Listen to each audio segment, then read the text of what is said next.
2025 की तरह 2026 में भी इमरान खान और इनकी जमात को किसी किस्म का रिलीफ मिलने का कोई इम्कान नहीं, बल्कि आने वाले दिनों में बानी पीटीआई को मुख्तलिफ मुकदमात में मजीद सजाएं सुनाए जाने और तहरीक इंसाफ के गिर्द घेरा मजीद तंग किए जाने के इम्कानात रोशन हैं।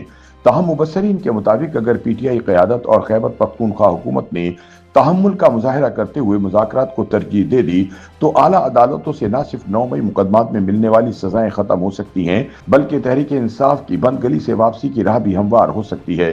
ताहम जेलों से बाहर मौजूद तहरीक इंसाफ की क़यादत की जारहाना हिकमत अमली के बाइस मफाहमती सियासत को आगे बढ़ाने के इम्कानात मादूम हैं। सीनियर तज्जियाकार मुजीबुर रहमान शामी के मुताबिक पीटीआई मुसलसल मुश्किलात से दो चार है। 9 मई के पुरतशद्दुद एहतिजाज ने उनके सियासी रास्ते बंद कर दिए हैं। गुज़िश्ता 2 साल के दौरान पीटीआई क़यादत की जानिब से मज़ाहमत का रास्ता अपनाने के बाद रियासत ने भी तहरीक इंसाफ पर हर तरह की सख्तियां बढ़ा दी हैं। लेकिन माजी को मद्देनजर रखा जाए तो ये कहना बेजाना होगा कि जो कुछ इमरान खान या पीटीआई रहनुमाओं के खिलाफ होना था हो गया।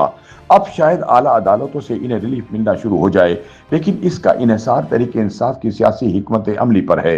अगर तहरीक इंसाफ की जानिब से मज़ाहमत तर्क करके मुफाहमती फार्मूले को इख्तियार किया गया तो पार्टी का मुश्किल वक्त ख़त्म हो सकता है। तहम अगर क़यादत ने मज़ाहमती बयानिया और एहतिजाजी हिकमत अमली पर ही इसरार जारी रखा तो तहरीक इंसाफ के गिर्द घेरा मजीद तंग किए जाने का इम्कान है। मुजीबुर रहमान शामी के बकौल पाकिस्तान में सियासी हालात बारे पेशगोई करना बहुत मुश्किल है। कुछ नहीं कहा जा सकता कब सियासी हालात बदल जाएं। इमरान खान ने पार्टी क़यादत की बजाय महमूद खान अचकज़ई और अल्लामा नासिर को मुज़ाकरात या एहतिजाज बारे फैसले के इख्तियारात दे दिए हैं, जबकि उन्होंने हुकूमती मुज़ाकरात की पेशकश कबूल करके बातचीत की राह हमवार कर दी है। अब अगर इमरान खान ने अपने फैसले से यू टर्न ना लिया तो अचकज़ई और अल्लामा नासिर अब्बास कोई मुफाहमती रास्ता निकाल सकते हैं।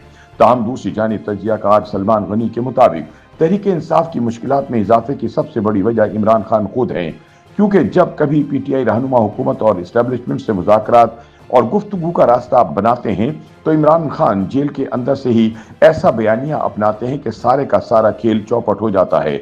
इमरान खान ट्विटर पर जारी करदा अपने मुतनाज़ा बयान से सारा मामला ख़त्म कर देते हैं।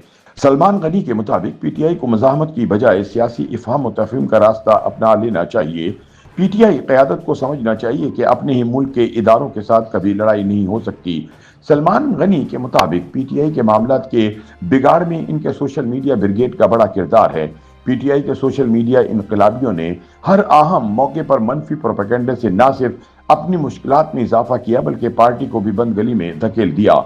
सलमान गनी के मुताबिक पीटीआई को रिलीफ न मिलने में दूसरी बड़ी रुकावट तहरीक इंसाफ की मुतबादल क़यादत है, क्योंकि जेल में बानी पीटीआई हुकूमत की बजाय सिर्फ इस्टेब्लिशमेंट से मुज़ाकरात के लिए बजिद हैं, बल्कि जो पार्टी रहनुमा जेल से बाहर हैं वो बातचीत से मामला हल करने के लिए कोशा हैं।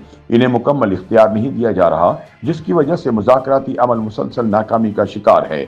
बाज़ दीगर मुबस्सरीन के मुताबिक तहरीक इंसाफ को यह हकीकत समझ लेनी चाहिए कि माजी की तमाम सियासी तहरीकें इस वक्त तक हुकूमत गिराने में कामयाब नहीं हुई जब तक इन्हें इस्टेब्लिशमेंट की आशीर्वाद हासिल नहीं थी। इस वक्त चूंकि इस्टेब्लिशमेंट हुकूमत के साथ खड़ी है, इसलिए किसी भी एहतिजाजी तहरीक के जरिए हुकूमत का खात्मा नामुमकिन है। दूसरी जानिब पीटीआई के मुफाहमती हलकों के मुताबिक तवक्को की जा रही है कि शाह महमूद की 8 में से 4 मुकदमात में बर्रियत हो चुकी है। अगर बाकी 4 मुकदमात में भी बरी होकर रिहा हो जाएं तो वो दीगर रहनुमाओं के साथ मिलकर ना सिर्फ पार्टी को सियासी बेहतरी की तरफ ले जा सकते हैं, बल्कि इस्टेब्लिशमेंट से तनाव में भी कमी के लिए किरदार अदा कर सकते हैं। YouTube पर गूगली न्यूज देखने के लिए youtube.com की सर्च बार में गूगली न्यूज टीवी टाइप करें। गूगली न्यूज के पेज पर सुर्ख रंग के सब्सक्रिप्शन वाले बटन पर क्लिक करना ना भूलिए। YouTube पेज पर अपलोड होने वाली वीडियोस से बाखबर रहने के लिए बेल आइकन पर क्लिक कीजिए। आपको हर नई वीडियो के बारे में नोटिफिकेशन मौसूल हो जाएगा।